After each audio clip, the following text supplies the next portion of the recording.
Hello friends, स्वागत है आप सभी का क्लास 12th फिजिक्स की एक और महत्वपूर्ण वीडियो में।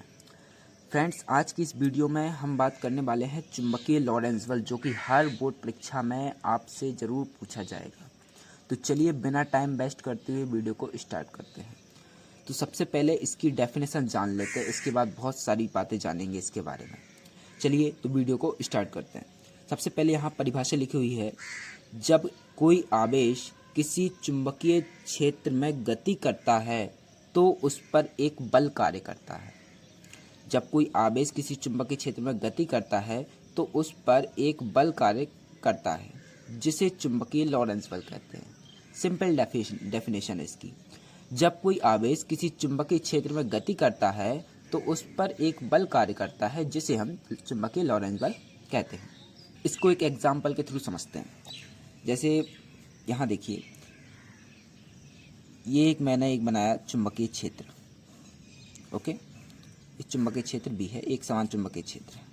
अब इसमें कोई आवेश यदि मैं मान के चलूँ Q है, और यदि ये v वेग से गतिमान है, नीचे की ओर आ रहा है, तो उस पर इस चुंबकीय क्षेत्र के कारण जो बल लगेगा ना, उसे ही बोलते हैं अपन क्या, चुंबकीय लॉरेंट्ज़ बल। कैसे? जैसे आप लोगों ने देखा होगा कि कोई विद्युत क्षेत्र है, इस विद्युत क्षेत्र में यदि कोई आवेश Q रखा हुआ है तो इस पर भी एक बल कार्य करता है। ओके, ठीक उसी तरीके से चुंबकीय क्षेत्र में यदि कोई आवेश है और यदि वह गति कर रहा है तो उस पर भी एक बल F कार्य करता है, जिसे हम क्या बोलते हैं, चुंबकीय लॉरेंट्ज़ बल। चुंबकीय लॉरेंट्ज़ बल। ओके, आई होप आप लोगों को बात क्लियर होगी। चलिए आगे बढ़ते हैं। तो ये तो इसकी परिभाषा हुई, और नोट देख लिया आप। इसके खोज करता है हेनरिक एंटोन लॉरेंट्ज़। ठीक है, ये इनका नाम है, वैज्ञानिक है, ये डच के वैज्ञानिक हैं। चलिए आगे देखते हैं। इसका व्यंजक देख लेते हैं, ये जो कि बहुत इंपॉर्टेंट है, इसके बिना तो आपको नंबर ही नहीं मिलेंगे। चुंबकीय क्षेत्र में गतिमान आवेश पर कार्य करने वाले बल F का परिमाण। ये लाइन लिख के आप लिखेंगे, आवेश के परिमाण Q के अनुपाती होता है। किसका? F का परिमाण, यानी F आवेश मतलब Q के परिमाण के अनुपाती होता है। अनुपाती मतलब समानुपाती। ठीक है, तो F अनुपाती Q, इसको समीकरण नंबर 1 दे देंगे। आगे देखिए, चुंबकीय क्षेत्र के परिमाण B के अनुपाती होता है। चुंबकीय क्षेत्र जितना प्रबल होगा, बल भी उतना ही अधिक लगेगा, अर्थात F अनुपाती किसके होगा? B के।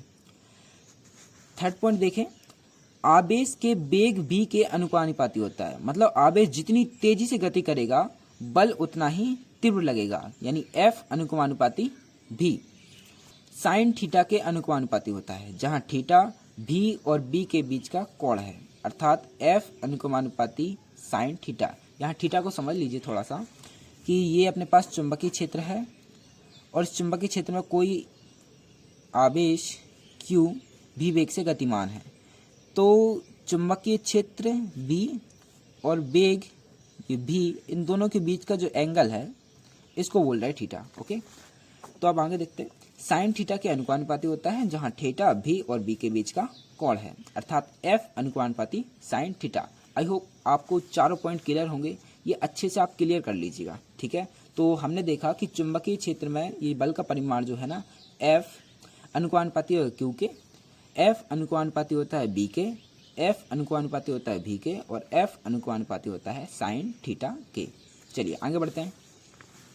अब उपरोक्त चारों समीकरणों को मिलाने पर, ठीक है, ये जो चारों समीकरण अपन ने ऊपर बनाए थे, उनको मिलाएंगे यदि, तो F अनुपाती हो जाएगा QBV साइन थीटा, और F बराबर, जब समानुपाती का चिन्ह हटाएंगे तो एक कांस्टेंट ले लेंगे, तो कांस्टेंट हमने के लिया है F अनुपाती KQBV साइन थीटा, जहां K क्या है? एक अनुपातिक नियतांक है। आई होप आपको इतनी बात क्लियर होगी। चलिए इससे आगे देखते हैं। चलिए यहाँ तक अपन ने बात कर ली थी कि K क्या है? अनुपातिक कांस्टेंट है।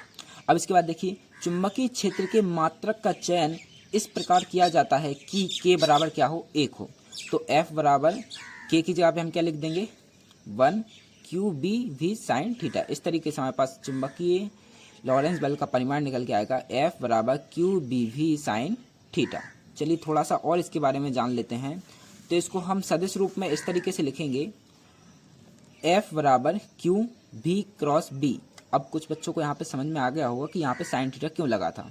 साइन थीटा इसलिए लगा था क्योंकि भी और बी क्या है, सदिश राशियाँ हैं और इनका यहाँ पे क्रॉस प्रोडक्ट लिया है। तो जब हम उनका परिमाण लेंगे तो क्रॉस प्रोडक्ट में हम यहाँ पे साइन थीटा लेते हैं और यदि डॉट प्रोडक्ट होगा तो हम क्या लेंगे, कॉस थीटा। ठीक है, ये बात आगे की वीडियो में आपको क्लियर कर दूंगा। चलिए आगे देखते हैं। अब विशेष स्थितियों की बात कर लेते हैं, ये भी इम्पोर्टेंट है। यदि v बराबर 0 हो, मतलब कि आवेश जो है ना गतिमान ही नहीं हो, आवेश स्थिर हो, तो f बराबर 0 होगा।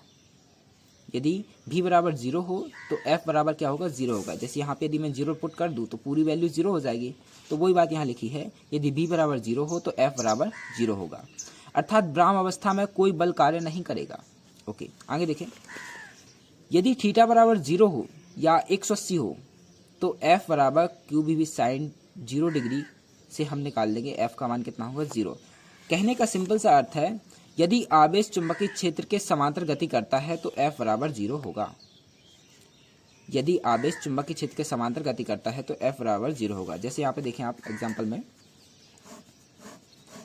ये जो आपका चुंबकीय क्षेत्र है और इसमें आवेश जो है ना इस साइड से भी वेग से गति कर रहा है। तो अब चुंबकीय क्षेत्र और वेग दोनों के बीच का कोण क्या बन रहा है, 0। मतलब कुछ कोण ही नहीं बन रहा, 0 बनेगा या फिर 180 बनेगा।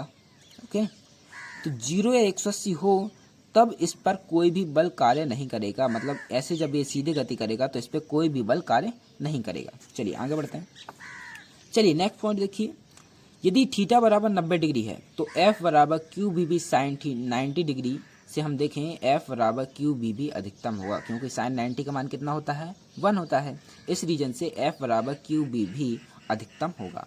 अर्थात कहना क्या चाहते हैं, जब आवेश चुंबकीय क्षेत्र के लंबवत गति करता है तो f का मान अधिकतम होगा।